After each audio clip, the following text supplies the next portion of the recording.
J'ai vécu un viol, mais également des vidéos qui étaient tournées pendant ce viol. C'est une pratique apparemment qui est courante de partager des vidéos consenties ou non avec des filles.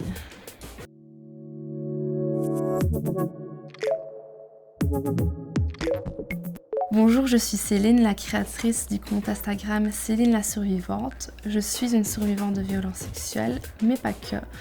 Je suis également assistante sociale et coach de vie. Bienvenue sur Papillon Action. C'était mon anniversaire, donc évidemment j'avais bu quelques verres et je me suis retrouvée avec deux personnes dans une chambre à l'étage parce que la fête avait lieu dans un hôtel. Étant donné que je n'étais pas en état de voir le danger, j'ai vécu un viol.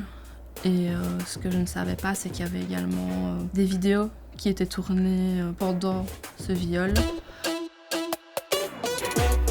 Je me suis rendue dans un bar dans ma ville et en arrivant, je sentais tous les regards se tourner vers moi. Je voyais des rires, des messes basses. J'ai même eu une personne qui est venue m'insulter à l'oreille, je ne savais pas qui c'était. Par la suite, en fait, j'ai compris que les vidéos avaient tourné entre les membres du personnel de ce bar et leurs proches et que c'est une pratique apparemment qui est courante de partager des vidéos consenties ou non avec des filles.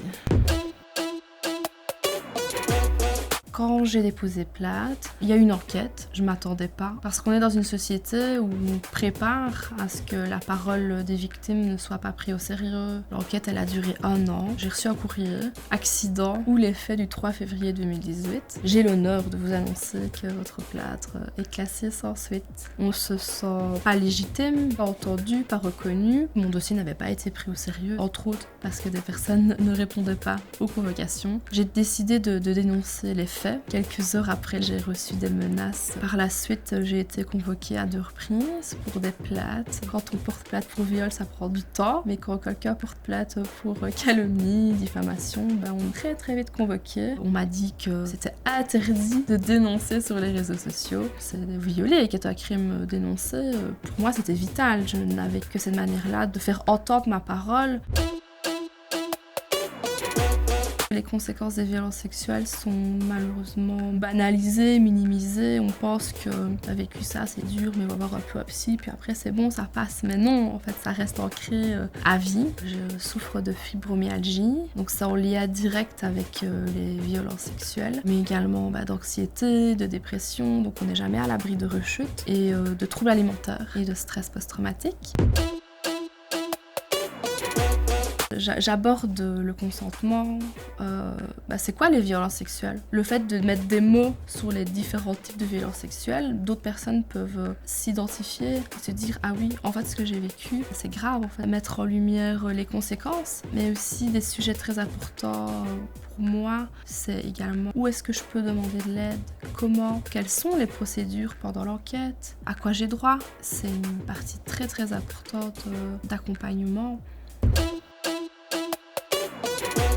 C'est important de pouvoir se reconnaître comme victime, mais je ne voulais pas rester enfermée dans ce statut. J'ai utilisé le mot survivante parce que, en reprenant le pouvoir sur ma vie, sur mon identité, j'ai déployé mes ailes et je suis devenue une survivante qui se bat pour récupérer sa dignité, pour obtenir justice, pour renaître.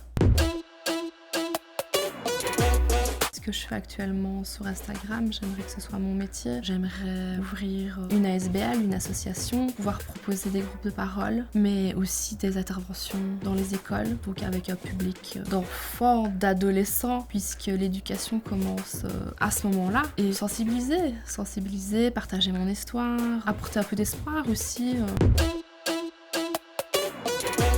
Vous n'êtes pas seul, on vous croit, n'ayez pas peur d'en parler. Ce qui vous est arrivé, c'est pas de votre faute. Il faut en parler pour éveiller la société, pour ne plus que ce soit un sujet tabou. La honte, elle doit changer de camp.